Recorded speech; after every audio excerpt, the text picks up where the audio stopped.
अब एक दूसरा अहम सवाल के साथ मोहतरम नाजरीन हम शेख से मुतालबा करेंगे, जानना चाहेंगे कि वरासत में भी आजकल हक तलफी काफ़ी देखी जाती है, तो इसका शरीयत में क्या वईद और सज़ा मुकर्रर किया गया है। तो इस जिम्न में हम शेख मोहतरम से मुतालबा ये कर रहे हैं कि वरासत में भी हक तलफी देखी जा सकती है, और इस तरह से अगर एक पड़ोसी ज़मीन वाले के साथ भी अगर कुछ इस तरह छाटा छाटी करके दबा दबी का मामला करता है, तो इसमें कुरान हदीस के क्या वईद और सज़ा मुकर्रर है, इसके बारे में मुख्तसर अंदाज में हमारे नाजरीन को बताया जाए।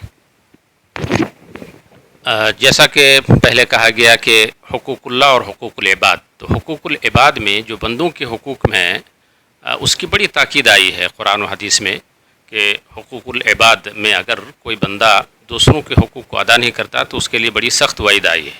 और हुकूक मुख्तलिफ़ हैं। हुकूक में जैसे वालिदैन के साथ वालिदैन के हुकूक हैं, रिश्तेदारों के हुकूक हैं, पड़ोसियों के हुकूक हैं, आपस में मुसलमानों के एक दूसरे के हुकूक हैं। कुरान ने सराहतन कई जगहों में इसको बयान किया है। अल्लाह ताला ने फरमाया फ़आत ज़िल क़ुरबा हक़्क़हु वल मिस्कीन व इब्न सबील, के क़राबतदारों को, रिश्तेदारों को उनका हक़ दे दो। इसी तरह से यतीम और मुसाफिर, उनका जो मिस्कीन, उनका जो हक़ बनता है उनको भी दे दो। तो हक़ वालों को हक़ देना इसकी बड़ी इस्लाम में ताकीद आई है।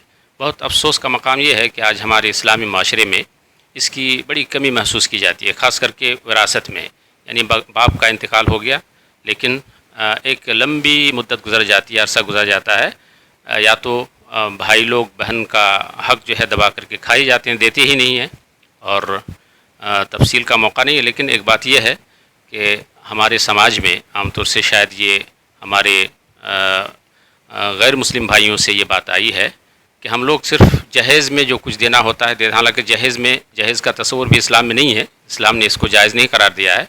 लेकिन अगर कुछ देते भी हैं शादी ब्याह के मौके पर, तो सिर्फ ये देने से उनका हक़ साकित नहीं हो जाता बहनों का या बेटियों का, बल्कि वो एक अलग चीज़ है।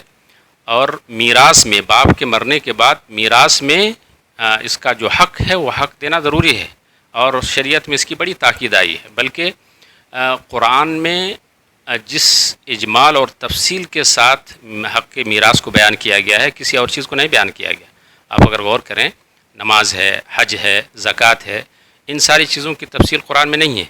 लेकिन अगर विरासत का मसला देखें तो बड़ी तफसील के साथ सूरह निसा में 11-12 नंबर आयत में अल्लाह रब्बुल आलमीन ने तफसील बयान फरमाई है, और जिसका जो हक़ है अल्लाह ताला ने उसको बयान फरमाया है। लेकिन अफसोस ये है कि आज हमारे माशरे में इस हक़ को अदा नहीं किया जाता, बहनों को उनका हक़ नहीं दिया जाता, और तरह तरह से उन पर जुल्म किया जाता है, सताया जाता है, परेशान किया जाता है। कोई अगर मांग ले अपना हक़ तो उसको जो है टॉर्चर किया जाता है। तो ये इंतहाई ख़राब चीज़ है हमारे माशरे में। इसमें बड़ी सख्त वईद आई है। अल्लाह ताला ने कुरान में फरमाया कि ज़माने जाहिलियत का अमल है। अगर कोई विरासत में बहनों को, बेटियों को हक़ ना दे तो ज़माने जाहिलियत का अमल है। फरमाया अल्लाह रब्बुल आलमीन ने कि वतअकुलून तुरासा अक्लन लम्मा वतुहिब्बूनल माला हुब्बन जम्मा, कि तुम मीरास के माल को खूब समेट समेट करके खाते हो। वतअकुलून तुरासा अक्लन लम्मा वतुहिब्बूनल माला हुब्बन जम्मा, और माल से बड़ी तुम्हें मोहब्बत है। तो इस आयत में अल्लाह ताला ने वईद फरमाई।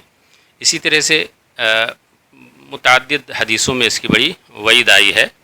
अल्लाह रब्बुल आलमीन कल क़यामत में, जैसा कि सही मुस्लिम की रवायत है, कि ढेर सारी नेकियां लेकर के आएगा, लेकिन अल्लाह रब्बुल आलमीन उन नेकियों को जिस पर जुल्म किया होगा उनको देता रहेगा, यहाँ तक कि नेकियां ख़त्म हो जाएंगी तो उनके गुनाहों को उस पर लाद दिया जाएगा। फिर अंजाम कार ये होगा कि वो जहन्नम रसीद हो जाएगा। उसमें ये भी कहा वह अकाला माला हादा, किसी के माल को हड़प किया होगा। तो ज़ाहिर बात है, बहनों का माल अगर कोई हड़प कर ले तो जहन्नम जाने का ये बड़ा सबब है। इसी तरह से अल्लाह के रसूल सल्लल्लाहु अलैहि वसल्लम, सही बुखारी की रवायत में है, वो 7 तबक वाली ज़मीन बहुत मशहूर है कि अल्लाह के रसूल सल्लल्लाहु अलैहि वसल्लम फरमाते हैं कि जिसने मन ज़लम क़ीदा शिब्रिम मिनल अर्द, जिसने एक बालिश्त ज़मीन अगर किसी की हड़प ली, एक बालिश्त, बहनों के हम लोग कितना खा जाते हैं। आज हमारे माशरे में देखा जाए तो कितने बीघा, कितनी ज़मीनें लोग हड़प करके खा जाते हैं, नहीं देते हैं उनको उनका हक़, लेकिन क़यामत में तो देना पड़ेगा हम सबको। तो अल्लाह के रसूल सल्लल्लाहु अलैहि वसल्लम इस हदीस में बयान फरमाते हैं कि अगर किसी ने एक बालिश ज़मीन हड़प ली किसी की, मन ज़लम क़ीदा शिब्रिम मिनल अर्द तुव्विक़हु मिन सब'i अर्दीन यौमल क़यामा, क़यामत के दिन उसके गले में 7 तबक ज़मीन का तोक पहनाया जाएगा। ज़रा ये लम्हा फ़िक्रिया है हमारे लिए, हम सबों के लिए, हमारे समाज के लिए, कि आज हम अपने बहनों को, अपनी बेटियों को نہیں دیتے ہیں وراثت میں، بلکہ بہت سارے باپ ایسے ہیں جو اپنی بیٹیوں کو اپنی زندگی ہی میں وراثت سے محروم کر دیتے ہیں، ساری زمینیں اپنے بیٹوں کے نام کر دیتے ہیں. یہ انتہائی بہت بڑا ظلم ہے، لہٰذا اس میں غور و فکر کرنے کی ضرورت ہے، اور اس طرح کے سخت گناہ سے بچنا چاہیے، کیونکہ ہمیں ہر عمل کا حساب و کتاب دینا پڑے گا. اللہ رب العالمین اس طرح کے ظلم کرنے سے ہم سبوں کو محفوظ رکھے. سیمانچل گیان کیندرا کو subscribe, follow, like, share, comment ضرور کریں.